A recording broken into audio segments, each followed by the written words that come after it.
So, today I'm very honored because I have my special guest returning, Tina.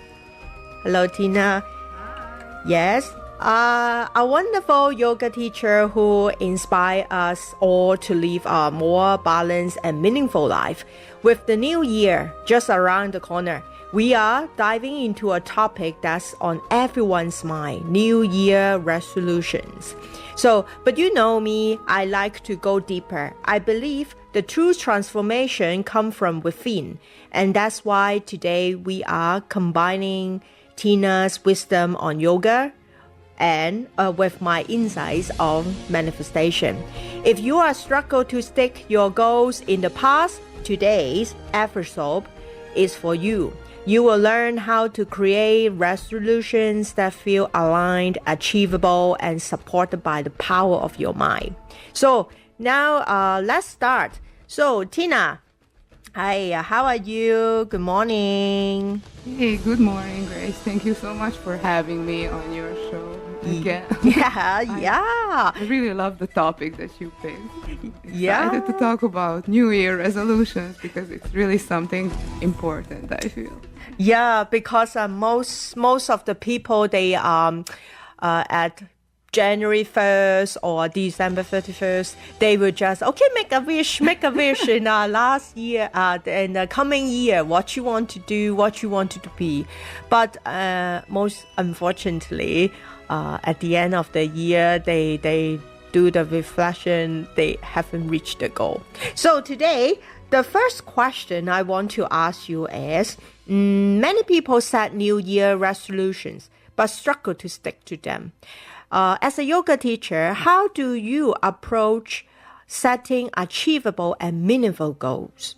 Oh, this is a really good one because setting a New Year resolution is really simple because we always want something better for ourselves, and it can be anything. Like usually for women who come to my yoga classes is, I want to start exercising, I want to get fit, I want to feel better, I don't want to be stressed so much, or I want to lose weight. That's the more common one because that's why we women tend to start exercising.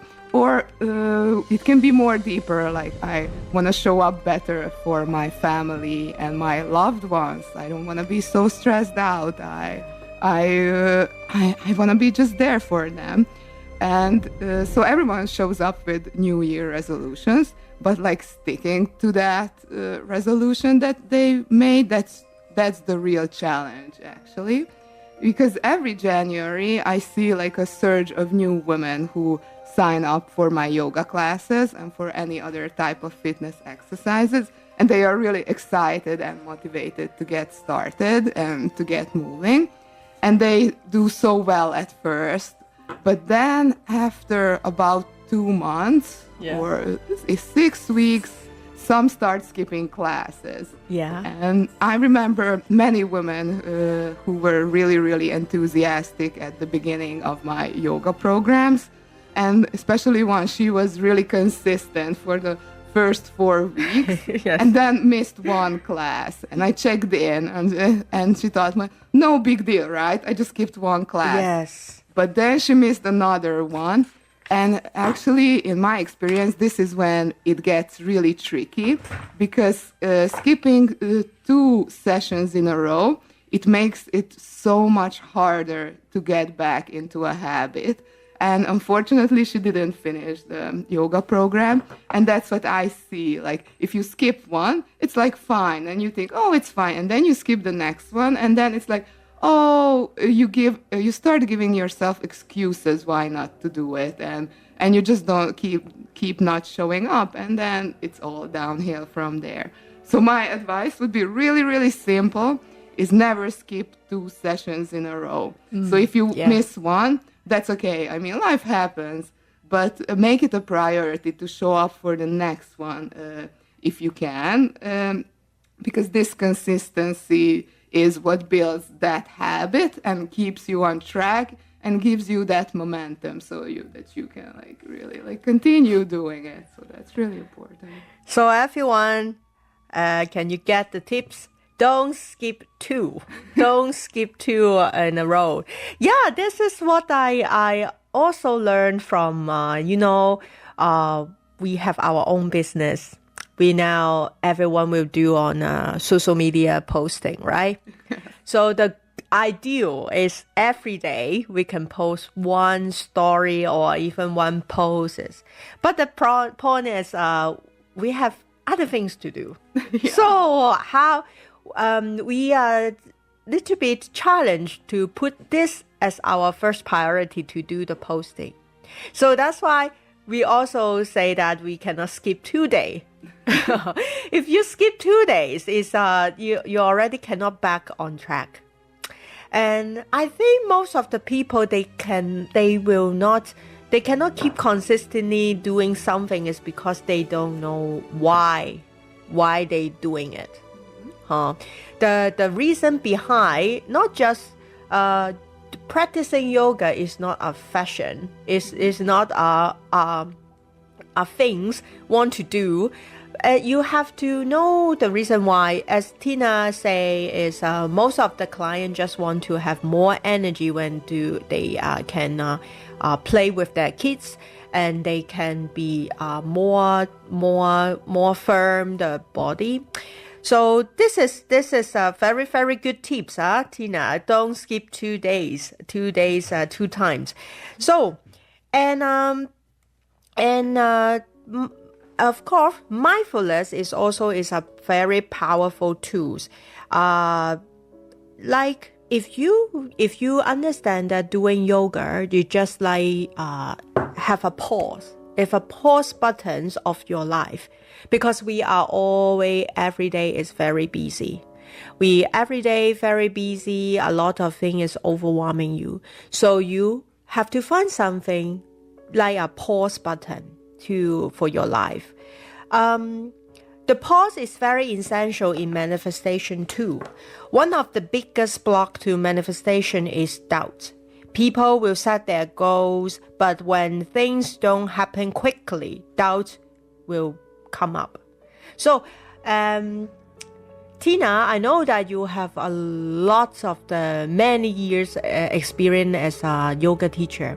So mostly, your student, what their doubt is when they are practicing yoga? That's a really good question. I really need to think about it. Yes, I have 20 years of experience. Yeah. And I think you really touched the point when you mentioned what's the real motivation, and that's something that's really important, because even just to pause and to think about it mindfully, like, why am I doing this?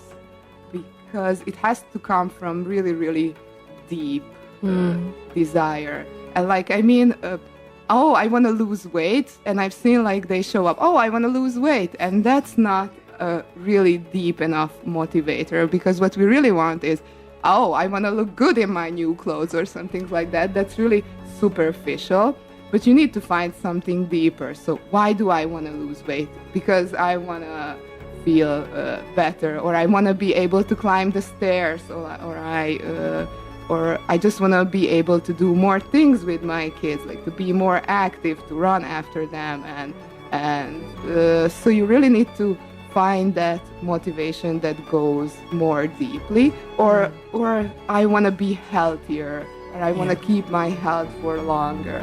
And when you pick a motivator that really touches you from the deep, and it's not superficial, like, I want to fit in my new pants, then it becomes easier to stick to it, and it becomes easier to go with it.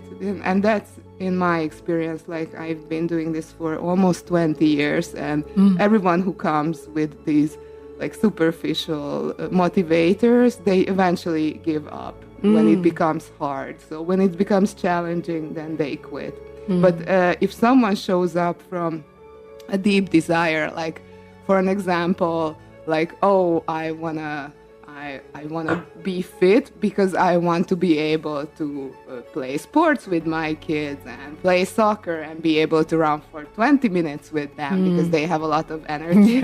Yes. Then they are more likely to keep up with it because it's something that affects them and their loved ones. And I think that this is the...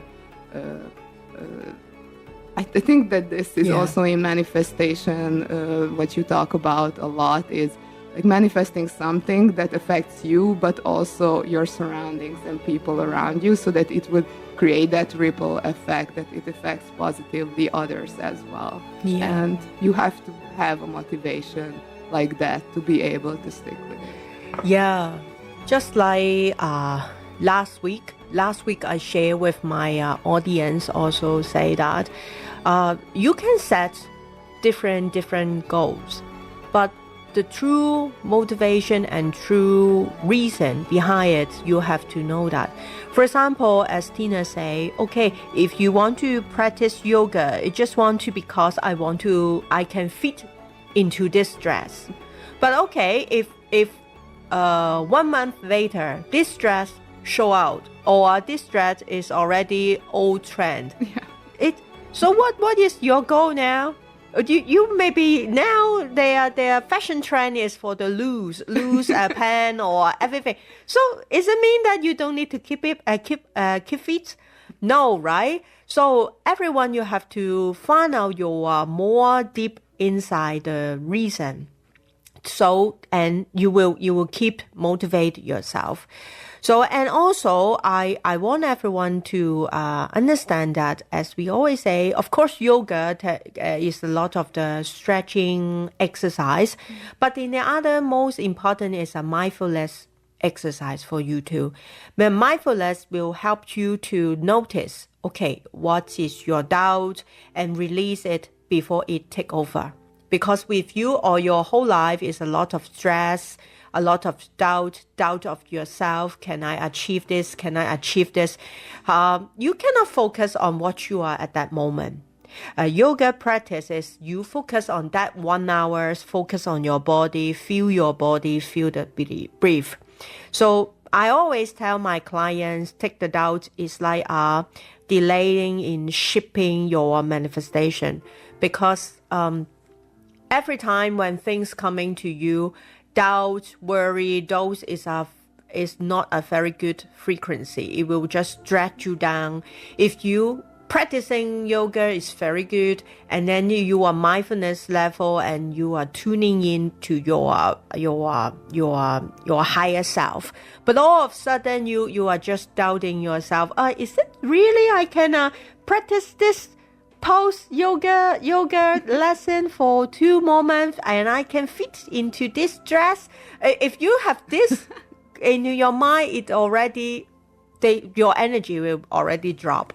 So just take practicing whatever you like, but just find the moment you can enjoy the mindfulness. So and then if you are participate some sports or some practicing, just like Tina said, don't skip 2 lessons or more. Otherwise, you will never go back. So, and we now jump to the second question. Second question is, some people will feel overwhelming and unsure where to start with their resolutions. What advice do you have for breaking down goals into smaller, actionable steps? That's a really good one. And I think that when you talked about mindfulness and yoga, you touched a topic there, because just coming to yoga classes, and I know one woman especially comes to my mind. She came to the yoga classes and she had this whole big ideas what she wants to achieve, but it was also overwhelming at the same time. Yeah. And just being mindful and coming to a class every time and doing meditation at the beginning, and then taking one breath at a time, one pose at a time, she created this mindfulness and brought it into her practice and into her life. And I think that that's the most important part as well when breaking down goals into smaller actionable steps. It helps us to take them like one breath at a time, one pose at a time, and it seems it's like taking it slower and thinking about things that I can do, and it becomes not so overwhelming. So for an example, like when someone joins my class and has all this like big goals and big ideas, then I would just say, okay, but just start. Like if you've never practiced anything, like if you don't have any kind of fitness practice and you don't do like anything, then just come to one session a week and take it one exercise per week, one yoga class per week, which is more achievable. Like if you want to achieve something, you can take like, okay, I'll take an hour a week. And then you start small. And when it becomes a habit, like after a while, okay, then you feel like, okay, I've got this. And then you can take up more. And because you start feeling better about your progress if you start small and take like small steps.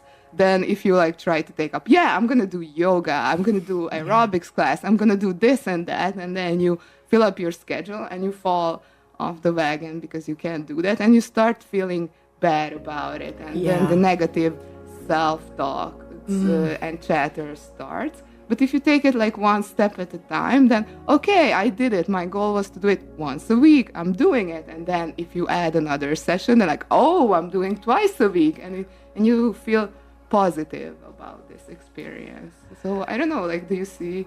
Yeah. What are your thoughts on this? This is a very, very good point. Because for myself, I always just like now, recently, I start to do some challenge for myself and eat less and cut all the artificial sugar. For example, cupcake, everything.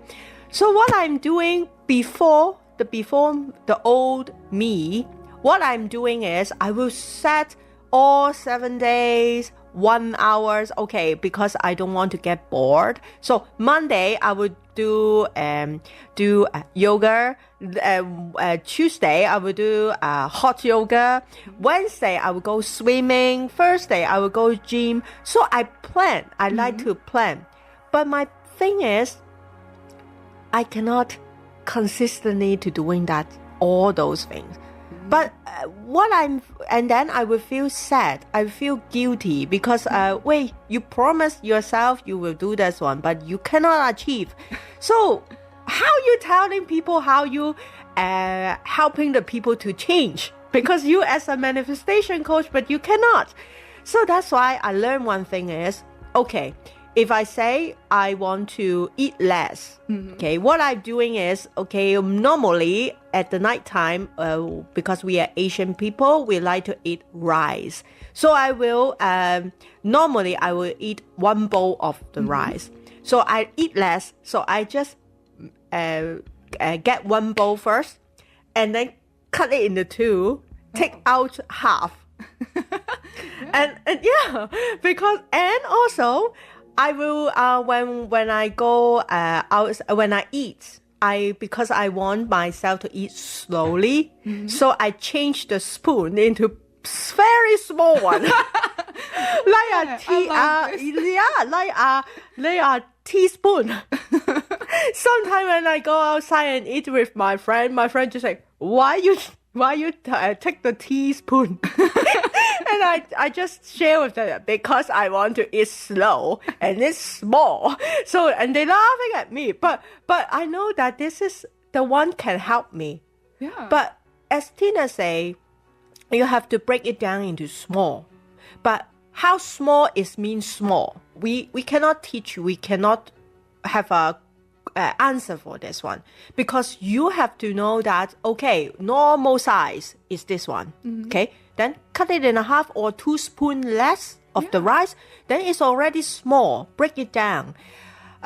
So now what I'm telling myself is, okay, every day I will still doing some workout, but not 1 hour, maybe just 10 minutes for this week. Yeah. And if I achieved, then next week, 5 more minutes.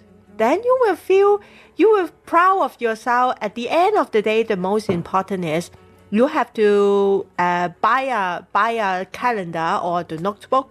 You have to write down yourself today, what I ate, what exercise I do, and then you will see that after 1 week you will see that, oh, I can achieve. So you will proud of yourself. Yeah. I definitely agree with you, and actually that's why I'm starting on January 1st, like 5-day bedtime yoga challenge, which is like only 15 minutes a day, because I think that's starting small and it's achievable, like to practice 15 minutes of yoga in the evening every day for 5 days. And it's free. You can sign up for it on my website. It will open soon. And every day you get to practice from your home. Like you just do a 15-minute yoga video in the evening, and it helps you with so much, like just falling asleep better and going to bed and just being mindful at the end of the day. But it also creates this practice and habit. And after 5 days, you can like say, okay, I'm done. Or you can choose to, wow, this was great, I want to continue it. And in the past, I've seen like everyone who did the challenge with me, they continued after it because they just built it up and felt so good about it. And they just continue to do it. But it's also like small, achievable chunk, like 15 minutes a day. And you can do it. And again, if you skip a day, then don't skip 2 days in a row. Because we only have 5 days. Yeah, I like your idea, 15 minutes a day, because 10, 5, 10, 15 is a very good number to start something new. As I always, and also in my group, I also have a 30 days challenge last month. So every day I just share 1 minute video or 2 minute video, no longer than 3 minutes. And then the feedback is my student just say that, wow, it's so good because 1 minute, 2 minute things you already share. What is the challenge of today, the topics, and then what activity we can do, and then I do it. And 30 days, wow, it's so fast to pass, and then I already achieved something. So this is a very, very good chance for all the audience now. You hear about our show, you know that Tina will coming soon have a free of charge. The good thing is a 5-day free 15-minute nighttime yoga. So just don't forget, if you want to know more about information, the email address, the website is karmaburnyoga.com. So, wow, the time now is 9:23. So I know that every time when I invite a guest coming here to share with me, we have a lot of the conversation want to keep going, but the time is limited. So actually today we are prepared 3 questions, but we only finished 2.